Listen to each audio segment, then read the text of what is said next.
Hello friends, good evening. Welcome to Smile Talk Paramedical channel. Friends, good news for the letter entry ವಿದ್ಯಾರ್ಥಿಗಳಿಗೆ. ನೀವೆಲ್ಲ ಆತುರದಿಂದ ಕಾಯ್ತಾ ಇದ್ರಿ ಏನಂತಂದರೆ ನಮ್ಮ ರಿಸಲ್ಟ್ ಯಾವಾಗ ಬರುತ್ತೆ ಅಂತ ಕೂಡ ನೀವು ಕಾಮೆಂಟ್ ಹಾಕ್ತಾ ಇದ್ರಿ. ಸೊ ಇದು ನೋಡ್ತಾ ಇದ್ದೀರಿ, ಜಸ್ಟ್ ಇವಾಗ ಲಿಂಕ್ ಅಪ್ಡೇಟ್ ಆಗಿದೆ. ಇದು ತಾತ್ಕಾಲಿಕ ಸೀಟು ಹಂಚಿಕೆ ಫಲಿತಾಂಶ ಲಿಂಕ್ ಅಂತ ಕೊಟ್ಟಿದ್ದಾರೆ. ಸೊ ಇದೇ ಫೈನಲ್ ಆಗುತ್ತೆ. ಬಟ್ ಏನಾದ್ರು ಅಬ್ಜೆಕ್ಷನ್ ಇದ್ದರೆ ಮಾತ್ರ ಚೇಂಜಸ್ ಆಗುತ್ತೆ.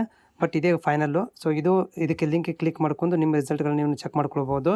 ಸೊ ಯಾರಿಗೆ ಸೀಟ್ ಸಿಕ್ಕಿದೆ, ಕಂಗ್ರ್ಯಾಚುಲೇಷನ್ಸ್. ಯಾಕಂತಂದರೆ ಇದು ಆಲ್ಮೋಸ್ಟ್ ಒಂಥರ ಏನಂದ್ರೆ ಫೈನಲ್ ರೌಂಡ್ ಥರನೇ ಇದೆ. ಯಾಕಂದರೆ ಆಲ್ಮೋಸ್ಟ್ ಎಲ್ಲ ಸೀಟ್ಗಳು, ಸ್ಪೆಷಲಿ MLT ಇರ್ಬೋದು, OT ಇರ್ಬೋದು, ಸೀಟ್ಗಳು ಫುಲ್ ಆಗಿರುವಂಥದ್ದು. ರಿಮೈನಿಂಗ್ ಸೀಟ್ಗಳು ಸ್ವಲ್ಪ ಇದ್ದಾವೆ. ಬಟ್ ಎರಡನೇ ಸುತ್ತಿನ ಕೌನ್ಸಿಲಿಂಗ್ ಇದೆಯಲ್ಲ, ಇದು ಫೈನಲ್. ಒಂದಷ್ಟು ವಿದ್ಯಾರ್ಥಿಗಳು ಇದು ಫೈನಲ್ ರೌಂಡೇ ಆಗ್ಬೋದು. ಸೊ ಯಾರಿಗೆಲ್ಲ ಸೀಟ್ ಸಿಕ್ಕಿದೆ ಅಂಥವ್ರುಗಳು ನಾಳೆಗೆ ನೀವೇನು ಮಾಡಿ ಅಂದರೆ ಚಾನಲ್ಗೆ ಪೇಮೆಂಟ್ ಮಾಡಿ. ಇವತ್ತು ಪೇಮೆಂಟ್ ಮಾಡೋಕ್ಕೆ ಹೋಗ್ಬೇಡ್ರಿ. ಜಸ್ಟ್ ಇವಾಗ ನೀವು ರಿಸಲ್ಟ್ಗಳನ್ನು ನೋಡ್ಕೊಳ್ರಿ. ಲಿಂಕ್ ಅಂತ ಅಪ್ಡೇಟ್ ಆಗಿದೆ. ಮತ್ತು ನಿಮ್ಮಲ್ಲಿ ಏನಾದ್ರು ಡೌಟ್ ಇದ್ದರೆ ಕೂಡ ನನಗೆ ಕಾಮೆಂಟ್ಸ್ ಮುಖಾಂತರ ತಿಳಿಸಿ. ನಾಳೆಗೆ ನಾನು ಫ್ರೀ ಇದ್ದಾಗ ನಿಮಗೆ ಮಾಹಿತಿಯನ್ನು ತಲುಪಿಸ್ತೇನೆ. Have a nice day. Good night.